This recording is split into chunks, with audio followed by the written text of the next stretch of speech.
예, 제 5주차 두 번째 강의 진행하도록 하겠습니다. 예, 두 번째 강의는 경영학의 역사, 이제 뭐 얼마 안 남았는데 이 부분을 좀 마무리 짓고요. 그리고 기업의 의미와 본질이라는 대주제를 놓고 여러분들과 이야기를 나누어 보도록 하겠습니다. 자, 지금부터 두 번째 강의 본격적으로 진행하도록 하겠습니다. 이번 슬라이드는 강의 개요에 대해서 설명드리도록 하겠습니다. 예. 일단 경영학 역사에 대해서 아홉 번째 이제 독일 경영학의 역사에 대해서 좀 이야기를 드리고요. 그리고 일본 경영학의 역사, 그리고 한국식 경영학의 역사에 대해서 설명을 드리도록 하겠습니다. 이게 경영학의 역사 부분이 좀 상당히 길어요. 그래서 이 부분에 대해서 좀 시간이 좀 많이 할애됐는데 여기에서 또 11번째까지만 소형 주제를 하고 좀 한번 두 번째 강의는 좀 마무리를 짓고 그리고 나머지는 또 세 번째 강의로 좀 단원이 바뀌니까 좀 넘겨야 될 것 같습니다. 그래서 이번 시간에는 9번, 10번, 11번까지 설명을 여러분들께 좀 드리도록 하겠습니다. 예, 소형 주제 아홉 번째입니다. 예, 독일 경영학의 역사에 대해서 좀 한번 알아보도록 하겠습니다. 예, 이 독일 경영학이라고 하는 것은요, 항상 양강 구조를 많이 구축하고 나갑니다. 예, A가 더 주류를 이루는 독일 경영학의 핵심이냐, B가 더 주류를 이루는 경영학의 핵심이냐, 이러한 서로의 견제에 의해서 이론을 발전시킨 경영학이 좀 독일 경영학이다 하는 부분을 좀 먼저 말씀을 드리고 진행을 할게요. 자, 독일 경영학은 이론 과학이라는 게 있고요. 또 실천 과학이라는 게 있습니다. 자, 이론 과학을 주장하는 학자들도 많이 있었겠고 또 실전 과학을 주장하는 학자들도 많이 있었을 텐데 이 두 가지의 구도가 상당히 경쟁을 합니다. 그래서 이 경쟁을 통해서 궁극적으로 탄생한 것은 경영 경제학이라는 것을 탄생시켰다는 거. 그래서 이 경영 경제학이 또 어떻게 구성이 되어 있고 독일 경영학을 이루었는지에 대해서 지금부터 한번 자세히 한번 알아보도록 할게요. 예, 저번 시간에 설명을 드렸던 사발이라는 사람, 예, 이 사발이라는 사람의 완전한 상인이라는 책이 있었죠. 예, 완전한 상인이라는 책은 상인들이 어떠한 행동을 좀 해야 되는지 행동 지침에 대한 부분을 설명을 했고요. 여기에는 상업 부기에 대한 부분이 조금 언급이 되었습니다. 그래서 이 완전한 상인이라는 책의 영향으로 독일 경영학은 상업학을 이제 먼저 시작을 해서 그 모태를 이루었다는 거. 그래서 그때부터 시작을 해가지고 한 뭐 330년 정도의 역사를 가지고 있는 학문이 바로 독일 경영학입니다. 미국 경영학에 비해서는 이 역사적인 스토리가 상당히 더 오래된 학문이 바로 독일 경영학이라는 거. 자, 그 다음에 이제 라이프치 대학교라는 독일의 아주 유명한 대학이 있습니다. 여기에 상과 대학이 설립이 돼서 세계 최초의 경영학과가 이 대학에서 1898년도에 탄생을 했다는 거. 자, 이렇게 탄생을 해서 학과가 하나가 개설이 됐다는 거는요. 그때부터 이제 본격적인 학문이 이루어지기 시작했다. 이 정도 의미로 여러분들이 받아들이시면 될 것 같습니다. 자, 그래서 이제 출발을 상업학으로 해서 이제 또 하나 이제 두 개가 또 부딪혀 싸웁니다. 이제 상업 경영이 부기 중심의 상업 경영, 회계학이죠. 따지고 보면 상업 경영이 더 중요하다. 그리고 공업 경영, 무슨 소리냐? 이 기술을 중심으로 한 경영 이쪽이 더 중요하다. 요즘에는 이제 기술 경영이라고도 표현을 합니다. 예, 그래서 이 상업 경영과 기술 경영이 상당히 서로 경쟁을 하면서 이 독일 경영학을 많이 발전을 시켰던 시대가 또 있었고요. 이게 이제 또 지나오면서 서로의 일정 부분 뭐 장점을 살리는 방향으로 해서 경영 경제학, 여러 가지 기업이라고 하는 것은 국가의 경제에 또 많은 영향을 미치기 때문에 경제학이 같이 어우러져 있는 형태를 취하게 됐다는 거. 그게 바로 1920년도입니다. 그래서 독일 경영학은 이렇게 경영 경제학으로 이제 아주 모양새를 이제 완벽하게 구축을 시작한 게 1920년도. 그리고 이 경영 경제학은 미국 경영학과는 좀 차이가 있게 이론을 많이 중심으로 진행이 되었다는 거. 자, 그러면 이제 이론을 중심으로 이제 막 해서 교과서 그리고 어떤 이론 등등등에 대한 설명들이 막 나오는데 여기에서 이제 하나가 또 다시 경쟁 구도로 나옵니다. 야, 이론보다는 오히려 실천이 중요한 거 아니냐. 자, 경영이라고 하는 거 실천이 중요하기 때문에 실천 중심의 학문으로 이루어져야 되는 것이 아니냐. 얘들이 이제 또 경쟁을 또 막 이루죠. 그렇죠? 거기에다가 또 싸웁니다. 예, 기초 과학을 중심으로 한 경영이 좀 이루어져야 된다. 무슨 소리냐? 응용 과학을 중심으로 한 경영 학문 체계가 이루어져야 된다 하는 부분들에 대한 또 논쟁이 막 이루어지는데, 뭐 이런 거는 뭐 교과서 읽어 보시면 무슨 내용인지 이제 다 충분히 이해하실 수가 있고요. 여기에서 핵심적인 거는 이론이 중요하냐, 실천이 중요하냐. 자, 독일은 이론 중심의 학파들이 또 구성이 쫙 되어 있고요. 실천 중심의 학파들이 쫙 되어 있습니다. 자, 이들이 상당히 많은 경쟁을 지금 벌이게 됩니다. 어떻게 나중에 되는지 한번 지금부터 이야기를 한번 잘 들어보시기 바랍니다. 자, 그리고 이 독일 경영학은요, 기업의 성립부터 해체, 이 구성이죠. 독일 경영학의 구성, 성립부터 해체까지 모든 기관 중심의 학문 영역을 구성하게 된다는 거. 여기에는 이제 여러 가지 주체들이 나옵니다. 예, 어떤 주체들이 나오느냐? 예를 들어서 업무를 수행하는 데 있어서 경영자 중심으로 무엇을 해야 되고, 그리고 근로자 중심으로 무엇을 해야 되는지, 이러한 주체별 학문 영역이 구성이 되어 있다는 거. 그래서 또 뭐 이런 이론을 여러 가지에 대해서 설명을 많이 하고 있고, 그리고 기업이라고 하는 하나의 법인격, 하나의 인격체가 형성이 된다고 한다면 이때부터 성립부터 해체까지는 어떠한 프로세스를 진행해야 되는지, 이런 시간적인 구성에 의해서 학문 영역이 체계를 이뤘다는 거, 이런 것도 좀 설명을 좀 제가 드리고요. 그리고 이제 결정적인 이제 사건들이 발생을 합니다. 1929년도죠. 예, 대공황이라는 사건이 발생을 하고, 야, 이 대공황이 발생을 하니까, 야, 이거 시장 경제에 의해서 움직이는 것들이 이게 이론과는 뭔가가 차이가 있게 움직이더라. 자, 우리가 배운 이론을 중심으로 한 여러 가지 의사결정, 의사소통, 경영학의 기본적인 이론들이 이제는 좀 한계점에 부딪히는 것이 아니냐. 여기에 지금 글씨로는 씌어 있지 않습니다만 결정적인 또 사건이 또 하나가 있습니다. 예, 2차 세계대전의 패배. 자, 미국이 이기죠. 얘네는 그래서 미국이 왜 이겼는지를 여러 가지를 따져봅니다. 예. 얘네가 찾은 답은요, 미국 경영학이 실천 중심, 그리고 자본을 기반으로 한 전쟁에서의 승리, 이 자본을 기반으로 한 것에 밑거름이 되고 있었던 학문이 바로 경영학, 미국 경영학이었는데, 미국 경영학은 우리 독일 경영학과 틀린 게 얘네는 많이 실천을 중심으로 경영학이 이루어지고 있더라. 그래서 이론과학과 실천과학이 아주 팽팽하게 경쟁을 이루는 이 팽팽한 구도가 깨지기 시작을 합니다. 실천과학 쪽이 이제 승세를 잡죠. 그래서 1960년대부터는 이 미국 경영관리론을 도입하기 시작했다는 거. 자, 이때부터 이제 미국 경영학으로 독일 경영학이 약간씩 흡수가 되어 가는 형태를 취하다가 여러 가지 기업들이 많은 문제점들이 발생을 합니다. 뭐 세금을 포탈하거나 아니면은 뭐 기업, 뭐 저번에 제가 설명드린 것처럼 뭐 스타벅스가 뭐 이 국가적인 초위기의 사태, 9.11 테러 같은데 자신들만의 이익만을 추구하는 상황들, 이런 부분들이 발생을 하는데, 얘네는 경제학에 대한 부분, 국가 경제를 중요시 여기는 경제학에 대한 부분이 상당 부분 녹아들어와 있기 때문에 사회주의, 사회과학 학문을 이루는 부분이 많은 이론들이 좀 깔려 있습니다. 그래서 이러한 사건들을 계기로 해서 여러 가지에 대한 우리 사회적 책임, 예, CSR이라고 하는데요. 이런 부분에 대한 것을 경영에 많이 도입을 해야 된다. 그래서 완전 미국 주관의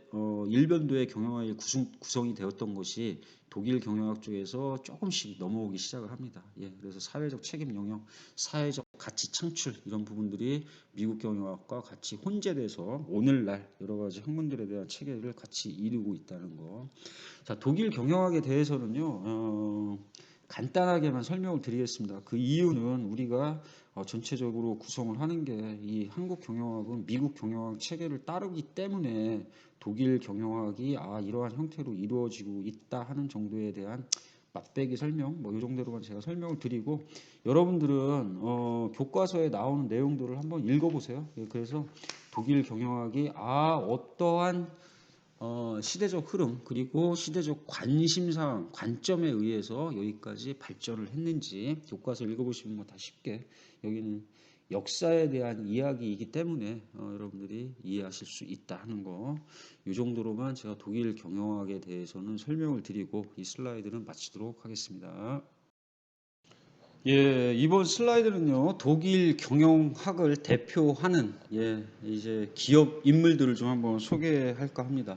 독일 경영학에 의해서 독일의 기업 현장 실무에서는 어떠한 사람들이 이것을 주류를 이루고 그런 것에 이 이론적인 부분에 영향을 받았는지.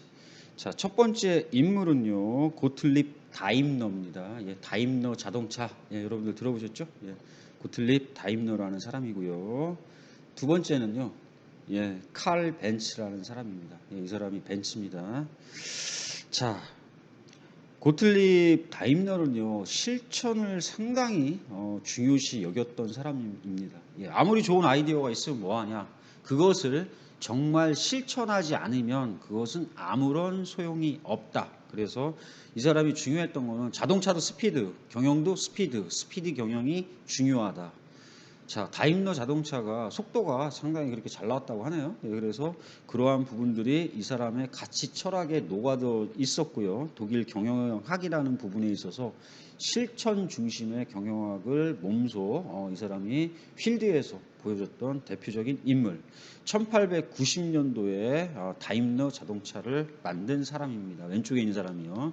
자, 오른쪽에 있는 사람 너무 유명하죠? 벤츠, 칼 벤츠라는 사람인데 1883년도에 이 사람은 벤츠라는 자동차, 메르세데스 벤츠라는 자동차 회사를 만든 사람이죠. 자, 이 사람은요, 1879년도에 가솔린 엔진을 세계 최초로 개발한 사람이기도 합니다. 자, 이 사람은요, 기술 경영을 중요시 여겼던 사람입니다. 그래서 기술 그리고 혁신, 이러한 부분에 있어서 기술 중심으로 여러 가지 자신의 가치 철학, 그래서 그것을 가지고 여러 가지 경영을 실천했던 인물, 바로 칼 벤츠, 1883년도에 벤츠 회사를 설립한 사람이기도 합니다. 자, 이 두 사람은요, 1926년도에 서로 회사를 통폐합시킵니다. 합병을 시키면서 이 사람들이 내건 슬로건은 바로 다른 게 아니라, 자, 우리는 최고가 아니면 만들지 않는답니다. 자, 실천, 기술, 혁신, 이것을 키워드로 갖고 있는 회사.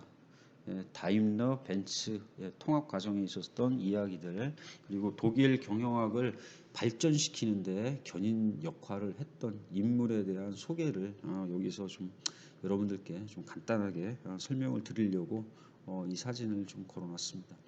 자, 이런 사례들이 여러분들이 좀 어떻게 받아들이시지는 모르겠지만 뭐 상식적인 폭을 좀 넓힌다 하는 쪽으로도 좀 활용을 좀 하시고요. 그리고 이론에 대해서 이런 부분들이 이렇게 또 활용이 되는구나 하는 측면, 여기에 더 관점을 가져주시길 좀 부탁을 드리겠습니다. 이번 슬라이드는 뭐 이것을 간단하게 마치도록 하겠습니다. 자, 이번은 이제 일본 경영학의 역사에 대해서 한번 살펴보도록 하겠습니다. 일본 경영학 어떠한 역사를 가지고 있는지 한번 지금부터 자세히 알아볼게요. 자, 얘네는요, 우리만의 경영학을 만들자가 처음부터 끝까지 이 기저에 깔려 있었던 자기주의, 자기만의 경영학 방식을 상당히 만들어 보려고 노력을 했던 나라. 자, 일본 경영학입니다. 자, 먼저 출발은요, 독일 경영 경제학의 영향을 받아서 얘네는 출발을 하게 됩니다. 이 독일 경영 경제학의 영향을 받아서 이론적인 부분에 대한 것을 많이 습득을 하고요. 이런 과정을 거치는데 1950년대에 와가지고 2차 세계대전이 터집니다. 자, 이 전쟁에서 승리하니까 이제 학문적인 방향도 이제 이동을 하네요. 그죠? 자, 미국 경영 관리론의 중요성을 일본도 이제 심각하게 받아들이기 시작을 합니다. 그래서 일본도 이제부터는 독일 경영 경제학에서 미국의 경영 관리론 쪽으로 여러 가지 방향을, 경영학의 방향을 전환하게 되었다는 거. 그 계기는 바로 2차 세계 대전이었다는 거. 1970년대에 들어와서 독일, 미국 경영학 이거 참 잘못됐다. 뭐가 많이 잘못됐다. 차라리 우리만의 독특한 일본 경영학을 발전시키자 하는 쪽으로 이 사람들은 생각을 다시 고쳐 먹습니다. 그래서 일본식 경영학이 이때부터 이제 슬슬 움직이기 시작했다는 거. 1970년대는요, 이 세계적인 분위기가 베트남이라는 전쟁이 있었습니다. 베트남 전쟁. 이 베트남 전쟁을 계기로 해서 일본이 이 패전국으로서 여러 가지 경제적인 다시 우위를 독점하는 계기가 되죠. 그래서 전기, 전자, 철강, 자동차 분야까지 각 세계 여러 가지 분야에서 1위의 타이틀을 거머쥐게 됩니다. 예, 베트남 전쟁으로 여러 가지 벌어들인 돈을 가지고 여러 기술 개발도 투자하고 나름대로 노력도 많이 해서 이러한 분야에 1위를 등극하게 된다는 거. 1980년대에 와서 그래서 이 일본식 경영이 도대체 뭐냐? 이 일본식 경영을 좀 배우자. 미국 내에서 상당히 각성의 목소리가 높아졌다는 거. 심지어는요, 미국의 오우치라는 교수가 있는데 이 사람이 Z 이론을 만들자 하는 것을 들고 나옵니다. 이 Z 이론은 미국과 일본 경영의 장점만을 따가지고 만든 이론이다 하는 거. 물론 뭐 미국 이론이 많이 비난을 이 당시에는 받았지만 그렇다고 해서 전체적인 기조가 흔들린 건 아니고 얘네만의 또 장점도 분명히 있으니까 그런 장점을 가져오고요. 그리고 일본 경영에 있는 장점도 가져오게 되었다는 거. 그래서 만든 이론이 바로 오우치의 Z 이론이다 하는 겁니다. 일본을 배우자. 그래서 나온 게 Z 이론. 그래서 일본식 경영의 한번 특징을 보니까 얘네는요, 종신 고용이죠. 예, 가족 경영. 한번 들어오면 끝까지, 뭐 퇴사할 때까지 끝까지 근무를 한다. 두 번째는 이제 연공서열. 연공서열에 의해서 여러 가지가 이제 형성이 됩니다. 임금 체계도 연공서열에 의해서 매겨지고요. 뭐 직급 순위, 뭐 승진, 뭐 이런 것도 많이 연공서열에 의해서 움직이게 됐다는 거. 이게 이제 동양 유교 철학에 의해서 이러한 부분들이 많이 모태가 되어 온 건데 어찌되었건 일본은 이러한 독특한 경영의 특징을 가지고 있었다는 거. 그리고 얘네는요 또 기업별 노동조합을 가지고 있었다는 겁니다. 이거에 대비되는 게 이제 산업별 노동조합이죠. 근데 이제 산업별 노동조합이 아니라 얘네는 기업 단위 직장 단위의 노동조합을 유지를 하고 있었다는 거. 그리고 아주 특이한 게 있습니다. QC 서클이라는 게 있습니다. 한마디로 표현해서 생산 현장에 있는 근로자들이 소 집단 동아리 활동을 하는 건데 이 동아리 활동을 하면서 이들 나름대로의 목표가 있습니다. 이게 어찌 보면은 상당히 중요한 부분인데 현장에서 발생한 문제는 우리가 스스로 현장에서 해결을 해야 된답니다. 예. 현장 그 상황을 가장 잘 아는 사람은 뭐 그 현장에서 일하는 근로자들이겠죠. 그래서 이러한 소집단 활동을 통해서 지금 현재 돌아가는 게 뭐가 좀 부족해, 뭐가 문제점이야 이런 것들을 계속 의사소통을 하면서 거기에서 나와서 우리가 앞으로 예측되어지는 문제점이나 지금 현재 뭔가가 문제점이 떨어지고 있는 부분이 있다고 한다면 그것을 바로 현장에서 해결할 수 있는 하나의 조직 단위, 비공식 조직, 이러한 서클, 소집단 활동을 했다는 거. 그리고 이제 또 하나가 더 있습니다. 이제 생산 시스템의 혁신을 가져온다는 거. 얘네의 항상 관심 포인트는요. 생산량을 많이 늘리자가 오히려 두 번째고요. 얘네는 포인트가 첫 번째가 낭비를 줄이자입니다. 쓸데없이 발생하는 낭비를 줄이자.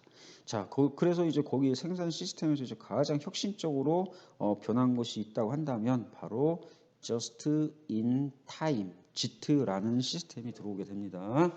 그래서 JIT라는 시스템 나중에 제가 자세하게 설명을 드릴 거니까 여기서는 좀 간단하게만 좀 말씀을 드리면 여러 가지에 대해서 그 낭비를 배제하기 위해서 여러 가지 뭐 부품들이 들어오고 그리고 그것에 의한 뭐 원재료 이런 부분들이 아주 원하는 시간에 원하는 양만큼 딱 정해진 양에 의해서 들어오게 만들어 놓은 시스템. 그게 바로 just in time이라는 겁니다. 이 just in time과 또 이 자동화 라인 뭐 이런 것들이 결합이 돼서 아주 생산 시스템 전반적으로 여러 가지에 대한 혁신을 불러일으켰던 나라가 바로 일본이라고 하는 거. 자, 이런 특징들이 일본식 경영의 기저를 이루고 있다는 거. 자, 그리고 이제 마지막입니다. 이제 1990년대로 이제 이렇게 잘 나가던 일본이 넘어가면서 무너지기 시작을 합니다. 그래서 이제 거품 경제, 야, 그동안 일본이 이게 잘 나가고 했던 게 베트남 전쟁을 계기로 해서 벌어온 뭔가에 의한 효과, 이것에 의해서 쌓아놓은 부분들이 이제 무너지기 시작을 하는구나. 그래서 일명 잃어버린 10년. 그래서 여기서부터 1970년대 자기들이 누렸던 세계 각 분야의 1위, 이것을 탈환하자. 그래서 경영 환경에 대한 새로운 변화를 시도했던 시기가 1990년도. 근데 뭐 지금 더 무너지고 있죠, 그죠? 예, 뭔가가 얘네도 새로운 방법을 찾지 않으면 더 힘든 상황이 처해지지 않을까 하는 뭐 개인적인 생각입니다. 예. 이렇게 뭐 일본 경영학에 대해서는 우리 간단하게 좀 한번 알아보고 이것으로 본 슬라이드를 마치도록 하겠습니다. 예, 본 슬라이드는요, 또 이제 일본 경영의 아주 뭐 대표적인 인물을 또 하나 소개할까 합니다. 예, 일본 경영의 신이라고 불리우는 사람입니다. 자, 이 사람은요, 마쓰시다 고노스케, 예, 파나소닉의 회장이죠. 예, 뭐 전기 회사를 조만하게 만들어서 이제 운영을 하다가 규모가 장사가 잘 되고 뭐 진행을 했는데 이 사람한테 엄청난 이제 위기가 옵니다. 예, 1929년 대공황이 오게 됩니다.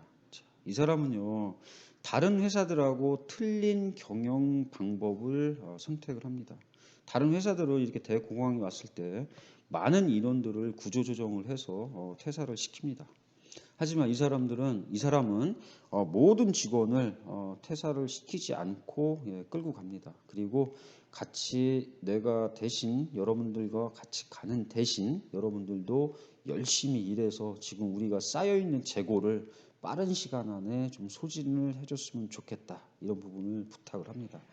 자, 이런 부분에 이제 구성원들이 나름대로의